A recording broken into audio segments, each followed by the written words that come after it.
स्वागत है आपका शॉर्ट हैंडियंस गॉट इट चैनल पर।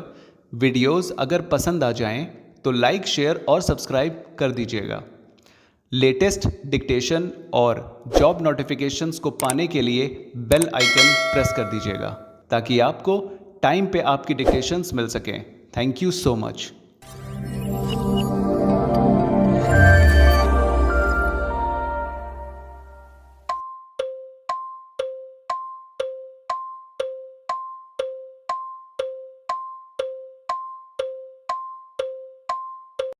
गुड इवनिंग दोस्तों, ये एक नई वैकेंसी 7 तारीख को आई है।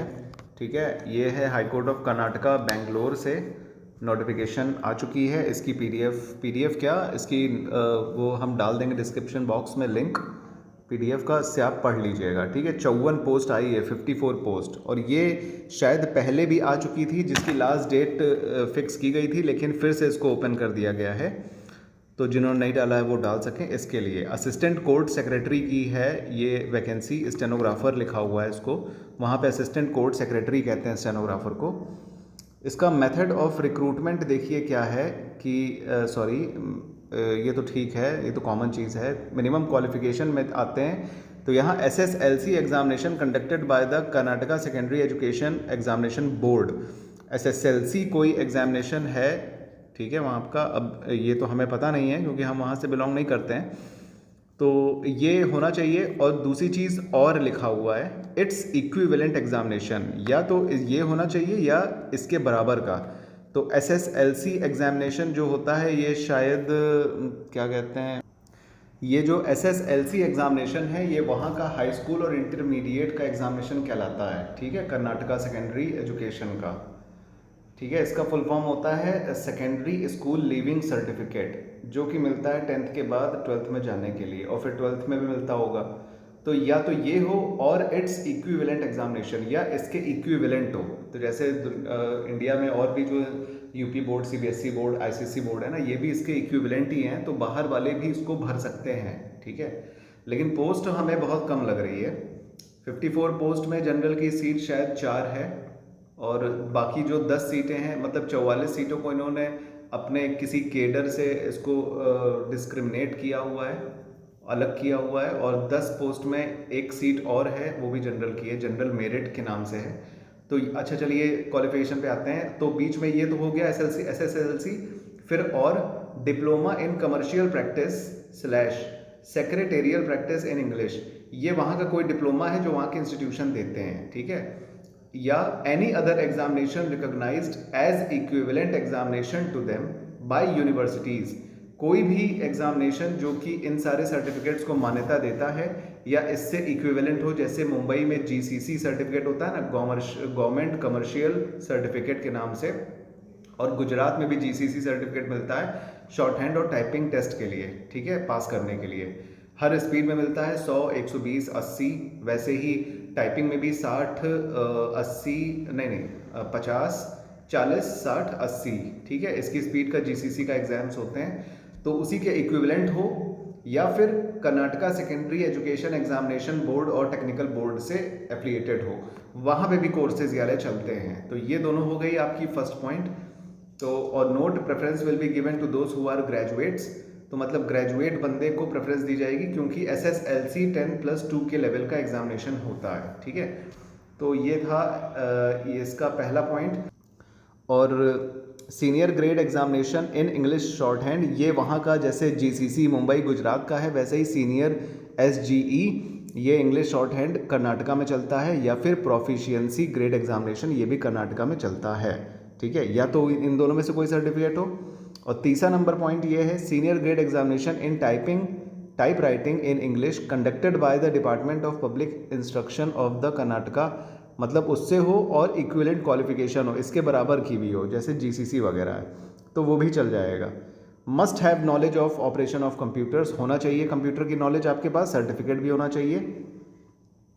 ठीक है, तो नीचे लिखा है नोट में, knowledge of operation of computers in this rules means possessing A certificate. मतलब अगर इसका नॉलेज आपके पास है तो उसका कोई सर्टिफिकेट होना चाहिए, जैसे कुछ भी किसी ने डिप्लोमा वगैरह कंप्यूटर का किया हुआ है। ओके, और इसमें कंप्यूटर के लिए कोई ईयर या महीने नहीं दिए हैं कि कितने महीने का सर्टिफिकेट होना चाहिए, इसीलिए जो भी है चल जाएगा अकॉर्डिंग टू माई विजडम।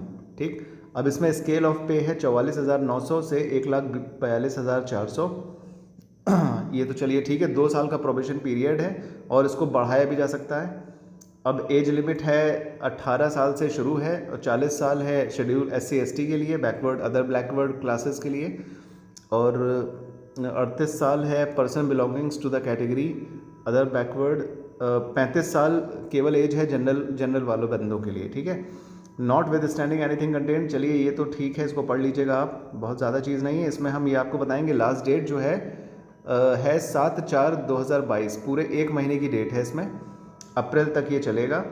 और देखिए जनरल मेरिट इसमें लिखा है 44 posts under residual parent cadre including 4 backlog posts, मतलब 4 बैकलॉग पोस्ट भी इसमें इंक्लूड की गई है। जनरल मेरिट देखिए 4 अनरिजर्व्ड की 4 पोस्ट है, बाकी वुमेन कैंडिडेट हैं SC/ST और सबके, जनरल में कुछ भी नहीं है। Rural candidate, Kannada medium student के लिए भी है, और डिसेबिलिटी जो पर्सन डिसेबल हैं उनके लिए है। तो जनरल के लिए 4 पोस्ट हैं, ठीक है, और ये 44 पोस्ट के अगेंस्ट है। और ये है क्या कहते हैं 10 post under local cadre including 5 backlog post. इसमें 5 बैकलॉग पोस्ट भी ऐड हैं जो 10 पोस्ट हैं, और इसमें अनरिजर्व्ड की सिर्फ 1 पोस्ट है। ठीक है, तो ये सिस्टम है इसका। और क्या कहते हैं इसकी जो फीस है, मोड ऑफ सिलेक्शन है selection to the post of assistant court secretary. ये आपका शॉर्ट हैंड टाइपिंग टेस्ट होगा, मैक्सिमम 100 मार्क्स का, और minimum marks for the passing test is 60, मतलब 60 नंबर आपको 100 में से लाने हैं। और इंटरव्यू है 20 नंबर का, जिसमें 10 नंबर आपको लाने हैं। टोटल 120 का पेपर है, 70 मार्क्स आपको लाने हैं। ठीक है, तब जाके सिलेक्शन होगा। 1 पे 5 सीटें, 1 सीट पे 5 बच्चों को बुलाया जाएगा।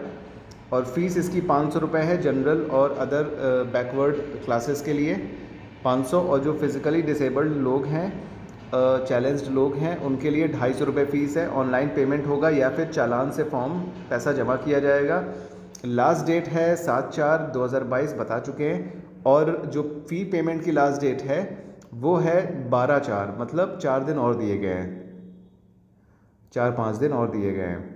री रिज़र्वेशन का है सिस्टम जो भी दिया हुआ है इसमें, कुछ जो नॉर्मल सब में दिया रहता है। और जो है जब डॉक्यूमेंट वेरिफिकेशन के लिए बुलाया जाएगा तब सारी चीज़ें लगेंगी, सारे सर्टिफिकेट आपके स्कूल के, SSLC के, हाई स्कूल, इंटरमीडिएट, ये सारी चीज़ें, और आपके सीनियर ग्रेड टाइपिंग टेस्ट या फिर जिसने भी इक्विवेलेंट जो भी सर्टिफिकेट गेन किया है शॉर्ट हैंड और टाइपिंग के लिए, वो सब बाद में बुलाया जाएगा। ठीक है, और अगर वो कहीं काम करते हैं या नहीं करते हैं तो येस और नो चाहिए रहेगा, और नो ऑब्जेक्शन सर्टिफिकेट चाहिए रहेगा। तो ये सब तो जनरल इन्फॉर्मेशंस हैं, कोई इसमें स्पीड के बारे में भी कुछ नहीं दिया गया है। लेकिन जहाँ तक हमें नॉलेज है, ये बेंगलोर वगैरह इन सब जगहों पे 120 की लेते हैं स्पीड, लेकिन इसमें है नहीं, तो हमारे ख्याल से क्या कहते हैं शायद 100 वर्ड्स पर मिनट होगी शायद, I am not sure. Okay, तो इसको ज़रा देखिएगा, अपने हिसाब से भी पढ़िएगा, हमें इसकी इन्फॉर्मेशन देनी थी। और इसमें ऐसा कहीं नहीं लिखा है कि बाहर के बच्चे भर सकते हैं या नहीं। इसका मतलब है बाहर के बच्चे भर सकते हैं, इसमें सीटें कम हैं बाहर वालों के लिए। 4 सीटें 44 पोस्ट में हैं, और 10 पोस्ट जो है टोटल 54 पोस्ट हैं, और जो 10 पोस्ट हैं उसमें 1 सीट है। ठीक है, तो ये सिस्टम है, तो बाहर वाले भर सकते हैं, क्योंकि इसमें हर जगह और इक्विवेलेंट एग्जामिनेशन मांगा गया है। ठीक है, तो ये थी आपकी नोटिफिकेशन, तो बाहर वाले भर सकते हैं इसको। बस एक पॉइंट जो इसका 3rd नंबर का है, सॉरी 2nd नंबर का है, जिसमें लिखा है 2nd नंबर का पूरा फुल एक पॉइंट है जिसमें senior grade examination in short है इंग्लिश शॉर्ट हैंड और proficiency grade examination in English short hand मांगा है, जो कि कर्नाटका के अलावा हमें नहीं लगता कहीं और मिलता है। ठीक है, तो ये एक पॉइंट दिया है, थोड़ा सा इन सारे पॉइंट्स को सबसे अलग करता हुआ।